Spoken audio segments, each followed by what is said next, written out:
Hello friends, welcome to Deep learn.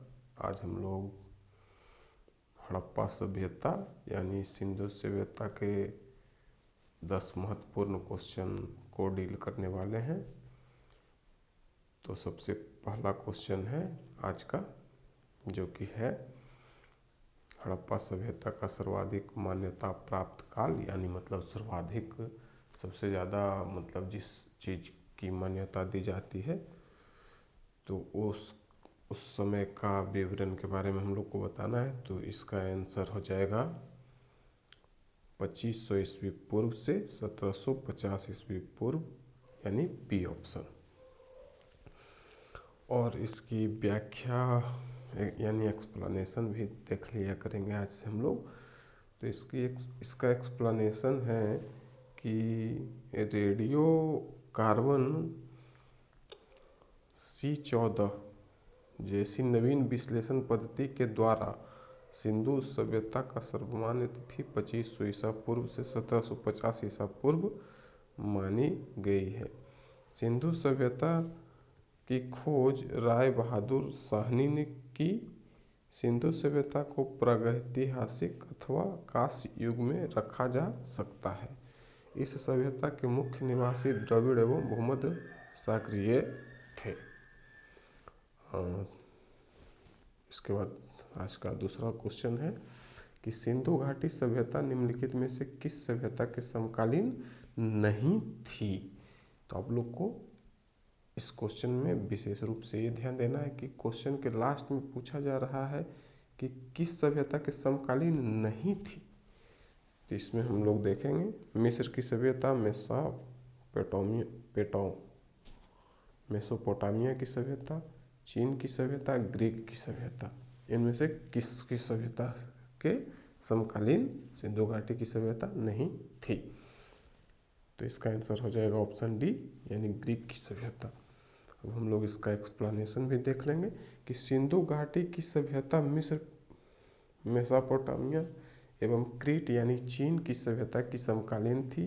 क्षेत्रफल की दृष्टि से यह भाग मिस्र, मेसोपोटामिया एवं क्रीट यानी चीन की अपेक्षा कहीं अधिक विस्तृत थी, मतलब बड़ी थी। समकालीन विश्व की कोई अन्य सभ्यता सिंधु सभ्यता से विस्तृत नहीं थी। इसके सभी स्थलों से प्राप्त तत्वों में न केवल समता है वरन एकरूपता भी है। सुमेरियन सभ्यता में यानी मेसोपोटामिया की जो सभ्यता थी उसमें सैंधव जैसी सभ्यता के बर्तन, मोहरें तथा चूल्हे मिले हैं। मिस्र में मिले आभूषण और श्रृंगार प्रसाधन सैंधव आभूषण तथा श्रृंगार प्रसाधनों जैसे हैं। क्रीट सभ्यता में प्राप्त चित्र भी सिंधु घाटी सभ्यता के चित्रों के समान है, यानी चीन की सभ्यता में। इन प्रमाणों से स्पष्ट होता है कि सिंधु सभ्यता का सुमेरिया, मिस्र तथा चीन सभ्यताओं से व्यापारिक संबंध था। चीन को ही क्रीट सभ्यता बोला गया है इसमें। इस चीज़ को आप लोग भी ध्यान देंगे। आगे बढ़ते हैं हम लोग का आज के तीसरा क्वेश्चन कि सिंधु घाटी की सभ्यता कहाँ तक विस्तृत थी, मतलब कहाँ तक फैली हुई थी। तो इसका आंसर हो जाएगा ऑप्शन डी, पंजाब, राजस्थान, गुजरात, उत्तर प्रदेश, हरियाणा, सिंध और बलूचिस्तान। तो इसका डिटेल हम लोग देख लेते हैं कि सिंधु सभ्यता के सर्वाधिक पश्चिमी पूरा स्थल दास्क नदी के किनारे स्थित सुतकांगडोर बलूचिस्तान जिसको कहते हैं। अब पूर्वी पूरा स्थल हिंडन नदी के किनारे आलमगीरपुर जिला मेरठ उत्तर प्रदेश में जो है आलमगीरपुर, और उत्तरी पूरा स्थल चिनाब नदी के तट पर अखनूर निकट मोंडा जम्मू कश्मीर के पास है, तथा दक्षिणी पूरा स्थल गोदावरी नदी के तट पर दाइमाबाद जिला अहमदनगर महाराष्ट्र में पड़ता है। दाइमाबाद सिंधु सभ्यता या सैंधव सभ्यता के एक नगरीय सभ्यता थी। सैंधव सभ्यता से प्राप्त परिपक्व अवस्था वाले स्थलों में केवल 6 को ही बड़े नगर की संज्ञा दी है। ये हैं मोहनजोदड़ो, हड़प्पा, गन बारीवाला, धौलावीरा, राखीगढ़ी एवं कालीबंगन। स्वतंत्रता प्राप्ति के पश्चात हड़प्पा संस्कृति के सर्वाधिक स्थल गुजरात में खोजे गए हैं। लोथल एवं सुरकुंडा सिंधु सभ्यता का बंदरगाह था। जूते हुए खेत नक्काशीदार ईंटों का प्रयोग का साक्ष्य कालीबंगन से प्राप्त हुआ है। नेक्स्ट क्वेश्चन देखेंगे, सिंधु घाटी की सभ्यता में घोड़े के अवशेष कहाँ से मिले हैं? तो इसका आंसर हो जाएगा ऑप्शन नंबर ए, सुरकोटदा। अब इसका एक्सप्लेनेशन हम लोग देखेंगे कि सुरकोटदा गुजरात के कच्छ जिले में स्थित एक महत्वपूर्ण हड़प्पीय स्थल है। यहाँ से घोड़े के अस्थि अवशेष प्राप्त हुए हैं, परंतु सामान्यतः हड़प्पा संस्कृति में घोड़े के अस्तित्व को स्वीकार नहीं किया जाता है। इसके कुछ और भी अन्य महत्वपूर्ण तथ्य हैं, उसको भी हम लोग देख लेते हैं कि आमरी से 12 सिंहा का साक्ष्य मिला है। रोपड़ के एक कब्रिस्तान से मनुष्य के साथ पालतू कुत्ते के दफनाए जाने का प्रमाण मिला है तथा सुरकोटदा से एंटीमनी की एक छड़ भी प्राप्त हुई है। सुरकोटदा की खोज 1964 ईस्वी में जेपी जोशी ने की थी। इसके बाद आज का हम लोग का 5 नंबर का क्वेश्चन है, मतलब नेक्स्ट क्वेश्चन है कि सिंधु घाटी स्थल कालीबंगन किस प्रदेश में है, मतलब अभी किस राज्य में है? तो इसका आंसर हो जाएगा राजस्थान, जो कि भारत का पश्चिमी राज्य है। तो इसका एक्सप्लेनेशन देखते हैं हम लोग कि कालीबंगा राजस्थान के हनुमानगढ़ जिले के एक प्राचीन एवं ऐतिहासिक स्थल है। यह हड़प्पा सभ्यता के बहुत दिलचस्प और महत्वपूर्ण अवशेष मिले हैं।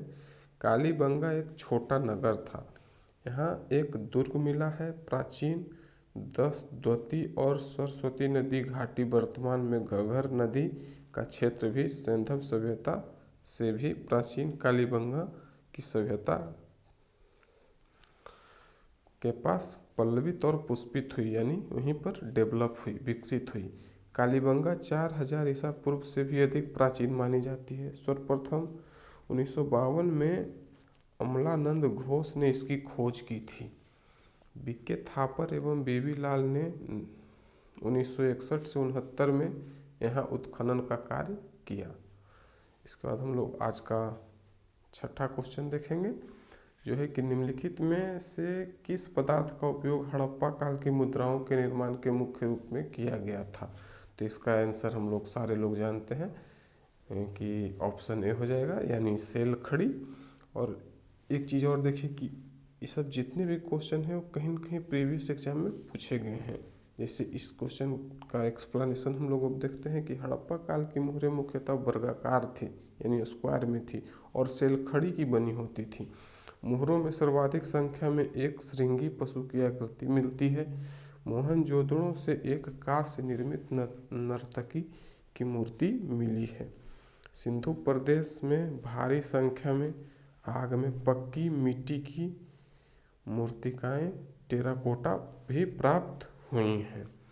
अब हम लोग आज का 7वां क्वेश्चन देखेंगे कि हड़प्पा सभ्यता किस युग की थी, की सभ्यता कह सकते हैं इसको। तो हम लोग पहले भी एक्सप्लेनेशन में पढ़ चुके हैं कि हम लोग हड़प्पा सभ्यता को कांस्य युग की सभ्यता में के नाम से भी जानते हैं। तो सिंधु सभ्यता को उसकी लिपि के ना पढ़ जाने सकने के कारण आदि ऐतिहासिक काल के अंतर्गत स्थान दिया गया है, यानी तृतीय कांस्य काल की ताम्रपाषाणिक सभ्यता रेडियो कार्बन विश्लेषण के आधार पर 2500 ईसा पूर्व में विद्यमान मानी जाती है, किंतु यह सभ्यता अपने उत्कृष्ट काल में 2350 से 1750 ईसा पूर्व अर्थात 500 वर्ष तक ही रही।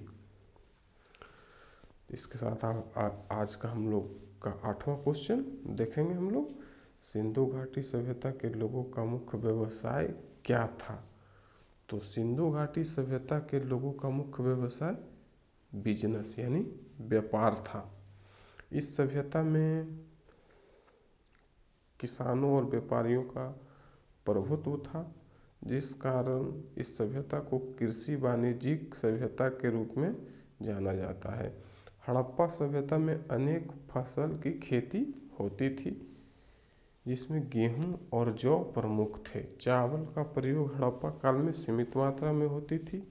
रंगपुर और लोथल से चावल के प्रमाण मिले हैं। हड़प्पा वासी मेसोपोटामिया में व्यापार करते थे। चांदी का प्रयोग भारत में प्रथम बार हड़प्पा वासी द्वारा किया गया था। कपास की खेती सर्वप्रथम हड़प्पा वासी द्वारा शुरू किया गया। चेस शतरंज की शुरुआत हड़प्पा वासी द्वारा शुरू की गई।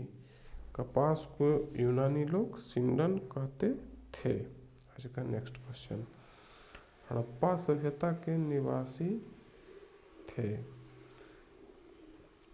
हड़प्पा सभ्यता के निवासी कैसे थे? तो ये लोग शहरी थे। तो हड़प्पा शहरी सभ्यता थी। भारत का प्रथम नगरीकरण हड़प्पा सभ्यता द्वारा शुरू किया गया।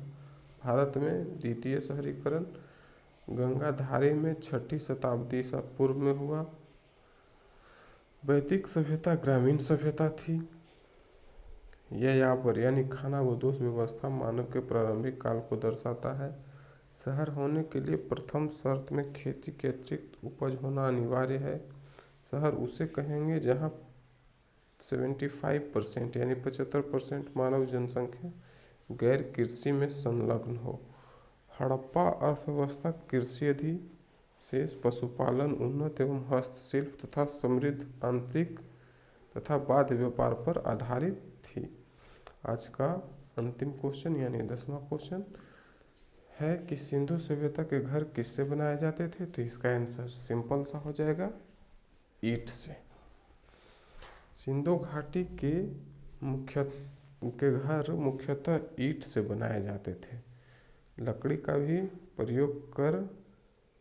प्रयोग घर बनाने के लिए किया जाता था। ईंट धूप में सुखाया हुआ आग के द्वारा पकाया या प्रयोग में लाया जाता था। ईंटों का अनुपात 4:2:1 था। मतलब 4 में रेशियो में लंबाई, 2 के रेशियो में चौड़ाई और 1 के रेशियो में ऊंचाई होती थी।